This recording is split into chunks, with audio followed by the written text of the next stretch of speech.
Magandang araw sa inyong lahat at welcome sa aking channel.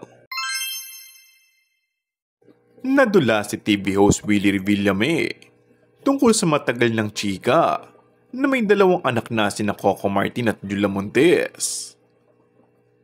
Sa pag-arangkada ng bago niyang programa sa TV5 na Will to Win ngayong July 14, binati ni Coco via video ang pagbabalik telebisyon ni Revillame. Say ni Coco, marami na namang taong matutulungan si Revillame. Pagkatapos ng mensahe ni Coco, nagpasalamat si Revillame sa kanya. Binati niya ang aktor, si Julia at ang mga anak ng dalawa. Pinuri rin niya ang bagong hairstyle ni Coco na may bangs. Thank you very much, Tanggol. Thank you, Coco, sa pagbati mo. I like your bangs, ha?